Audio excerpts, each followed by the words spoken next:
Hey everyone, this is the LEGO Creator 3-in-1 Twin Rotor Helicopter set. In this video, I'm going to focus on this main build here that most people are interested in, but I will also touch on the two official alternate builds that they offer up instructions for to create different things using these same parts. You can only build one official build at one time though, and this one right here uses pretty much all the parts that are included in the box.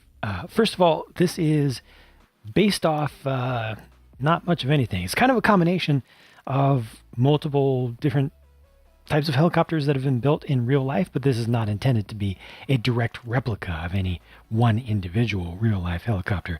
This has intermeshing rotors, and they are actually geared up so that you can turn the two at the same time. Check it out. This is pretty slick. There's a gear on the back that you can rotate, and there's a shaft that goes all the way down the length of the tail boom.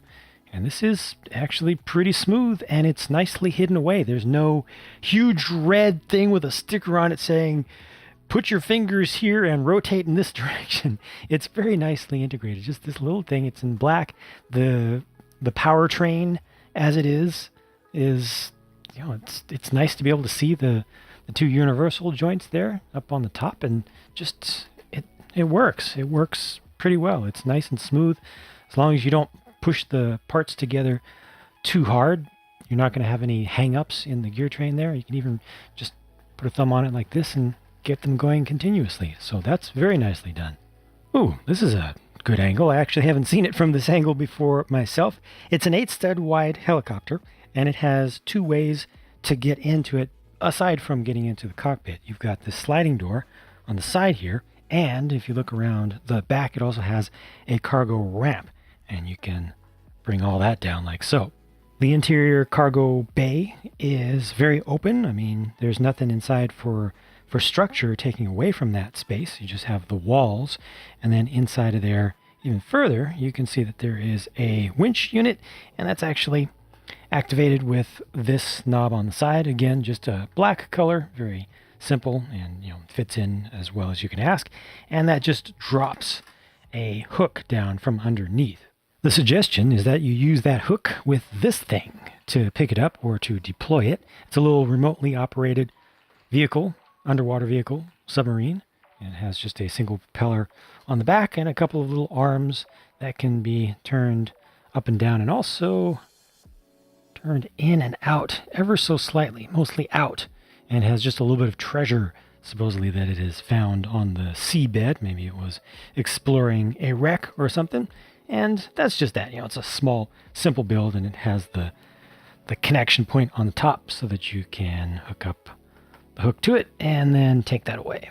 Unfortunately, once you reel it up, there's nowhere for it to go, so it just has to kind of get stuck there. There's no easy way to load it into the cargo bay. It can kind of... Now that's about as far as it'll go on that reel, because that's the length of the hook inside of there. So you need to break the fantasy a little bit to actually load this in, and you probably want to load it from the back. And obviously there's enough space in there, plenty of width to get that in there, and then everything will close up. To get into the interior, the cockpit space, just remove the cockpit. All of this comes off together as one. There you can see the winch behind, which is just a very simple spool. And this has enough space for at least two minifigures. I mean, it has two proper seats for minifigures right there, plus some extra space behind. So you could put extra people there or some other smaller cargo. And interestingly, for a control scheme, this actually uses aircraft style yokes. I don't know how that's supposed to work. I don't know where the collective pitch is going to be on there, but I appreciate the little detail. I actually like that build, that use of the black color, which is relatively new for handles for buckets. They just make very nice yokes, and there are some red and green indicators around this inside and out to let you know what direction things are facing.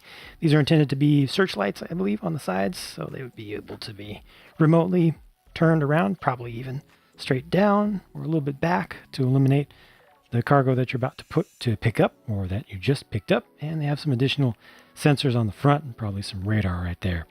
The set does include one minifigure to be a pilot, and he has the no chin strap variant of a helmet done in black.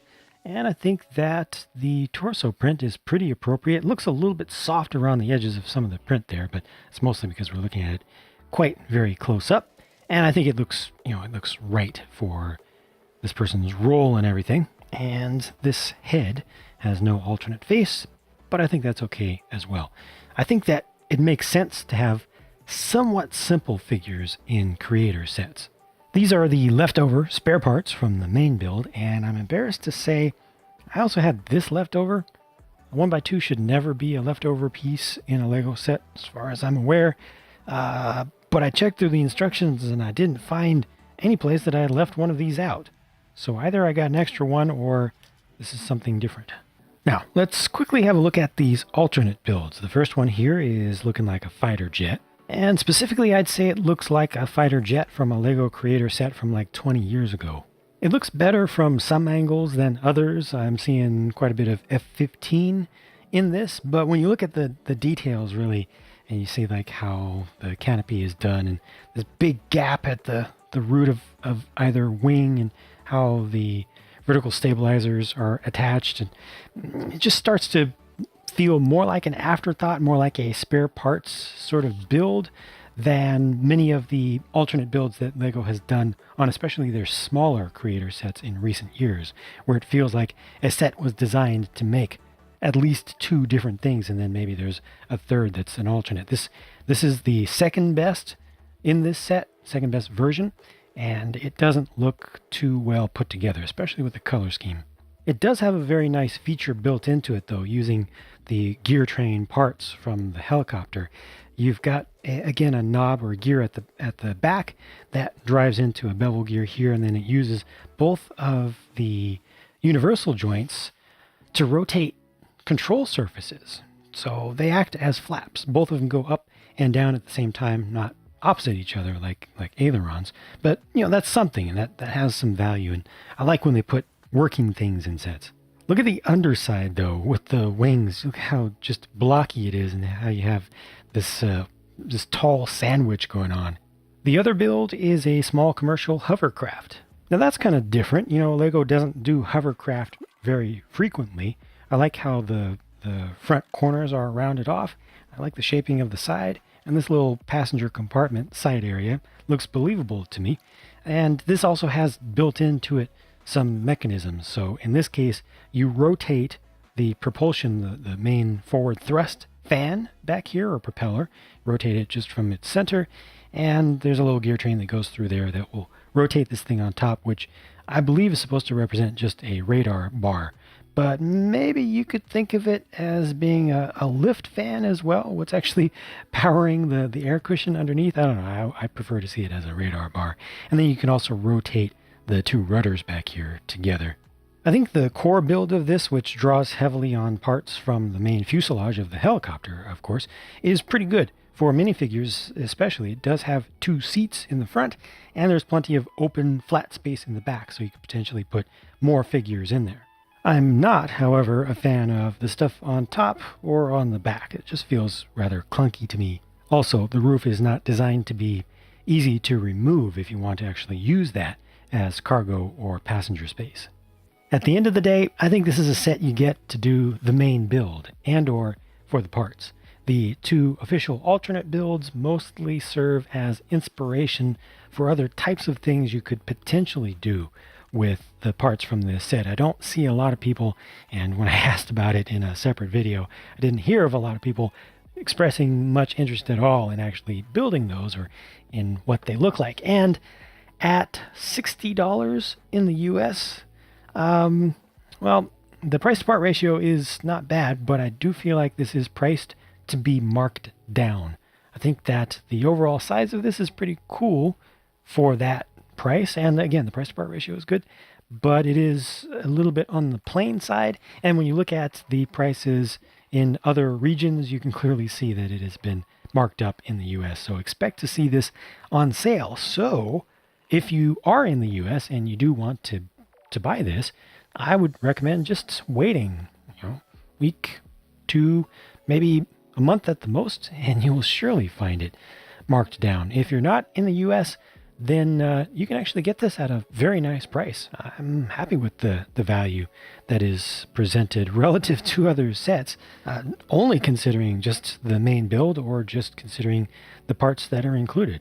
So not a bad set, even though I personally don't like kind of 2/3 of what it presents. If you want to see how the main build of the helicopter goes together, you can check out my full-length real-time build video or the sped-up speed build version, whichever you prefer. I will link to both of those right now. Talk to you again soon. Thanks for watching.